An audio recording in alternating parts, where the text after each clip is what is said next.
great moments come alive on NBC Sports. With a blend of tradition and the latest in television technology, we're building tomorrow's memories today, right here on NBC.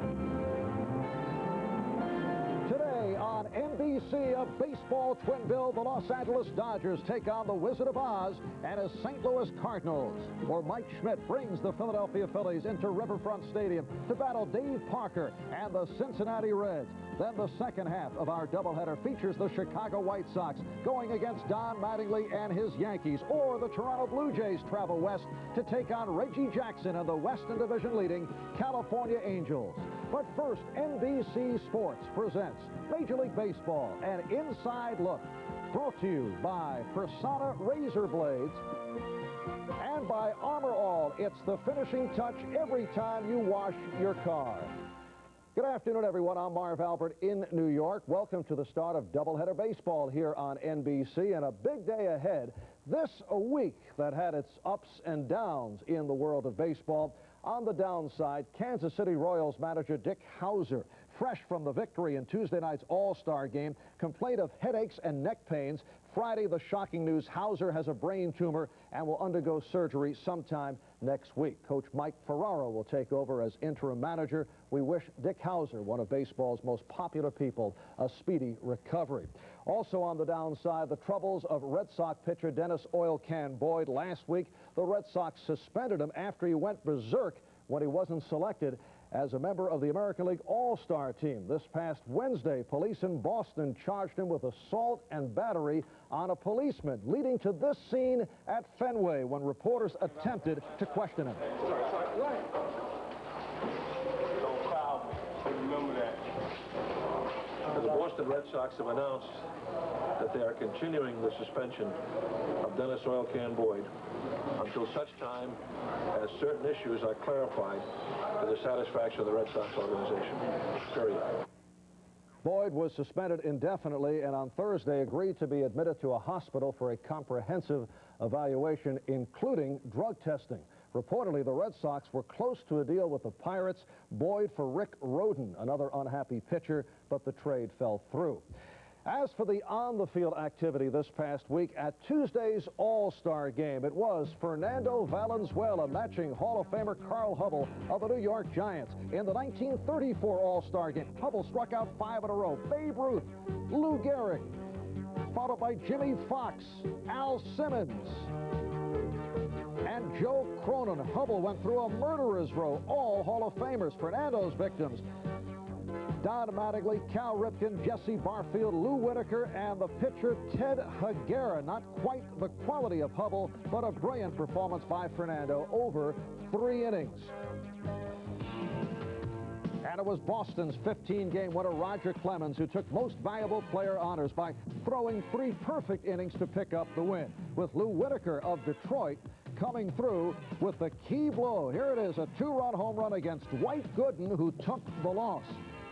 Whitaker went into the game on a home run tear. The American League beating the National League by the score of 3-2. The Nationals had won 13 of the previous 14. It was the first American League win at a National League park since 1962 at Wrigley in Chicago. Then Thursday night, the second season began, and it was Jim Presley of Seattle with this grand slam beating the Red Sox, who are now only 5 games in front of the Yankees. Presley opened this '86 season back in April with a grand slam home run. Last night, Jack Morris of Detroit threw his 3rd straight shutout. For 31 consecutive scoreless innings, Tigers beat Texas 5-0, helped by that catch. Catch of the week by Chet Lemon. Here's the toughest catch this past week, Joe Orsulak of the Pirates. The best almost catch, Glenn Wilson of the Phillies. And the best catch by a wall off this drive, Claudell Washington followed the ball, forgot the wall. Claudell shaken up on the play, but came out of it all right.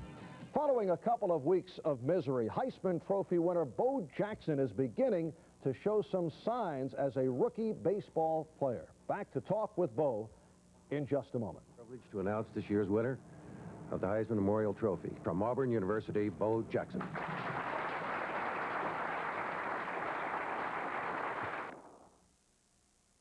Play baseball rather than football. The sports world was stunned.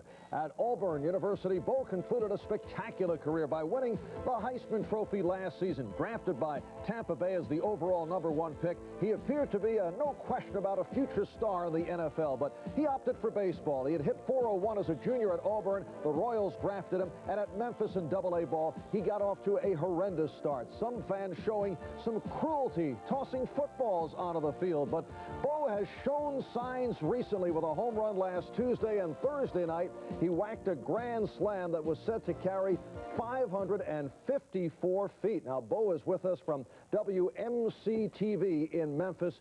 Bo to the home. We'll be back with the National League's RBI leader, Mike Schmidt, still going strong at age 36.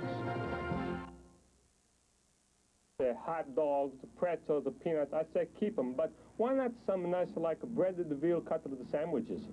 Maybe some eggplant, some nice fried zucchini, maybe some rigatoni for the 7th-inning stretch break. I think once the food improves, attendance are going to go way, way up. No problem. This would be a very popular item at the ballpark. When you talk about the handful of active Major League players ashort of a spot in the Hall of Fame at Cooperstown, Mike Schmidt of the Phillies is a sure shot on that list. Over the years, Mike has done it both in the field and at the plate. 9 Gold Gloves for Mike Schmidt in his 14-year career. There was some concern last year when he got off to the slow start, but this season he's tied for the national lead in home runs with 20, and he's the leader in RBIs with 67. And Mike is with us from Cincinnati, where the Phillies are preparing to go up against the Reds. Well, Marv, I never really had any doubts about where I'd be at the end of the year. Geez, when you're going for 2 months and hitting $190 and your RBIs and home runs are way down, definitely there's doubts. That's the reason you're having a bad period, because you're kind of doubting yourself. But I made some adjustments. I think a big key for a hitter, especially a successful one, is to be able to adjust and be able to feel his swing and understand when things aren't going right and find it. And since June of last year, I've been as good a hitter as I've ever been in my career, all the way into this year. It was obviously a tough time for you last year, particularly at home. Now, Mickey Mantle and Roger Maris were booed by New York fans during the 60s. Philadelphia fans are very tough despite your credentials. Did you resent that booing? Well, at times, Marv. That's one subject I really don't like to talk about a lot, especially when I'm going through a period of my career now where I'm doing pretty well and I'm performing pretty well on a consistent basis, and I've been able to avoid the booing in Philadelphia. You know, it's a tough town. They require good baseball on a daily basis from a guy like myself, just as I do. You know, there are a lot of times, Marv, when the game's over and I go in the clubhouse and sit down, and geez, if I could, I'd sit in my locker and boo myself. Yeah. So I demand just as much of myself as the fans do. Mike, you have, what, 1 more year on your contract? Yeah, on my contract, Marv, I have 1 more year. At the end of next year, I'll evaluate myself physically and mentally and spiritually and all those things. I'm fortunate enough not to have to play the game after next year because of a lot of wise investments, free agency, etc. And I may be able to walk away from the game as a player at the end of next year. All right, so you're saying next year could be it. I know during the All-Star break, you skipped the workout last Monday to play golf. You said that you needed a day away from baseball. Can you get in a baseball rut? Oh, absolutely. You know, for me, it's important to play every day.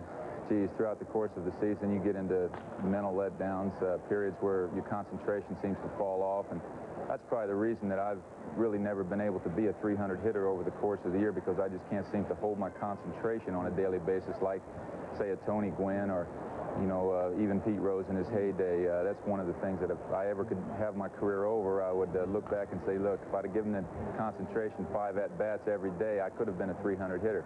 I'm not too displeased, though, with the way things have turned out. Mike, we're closing in on game time. Thank you very much.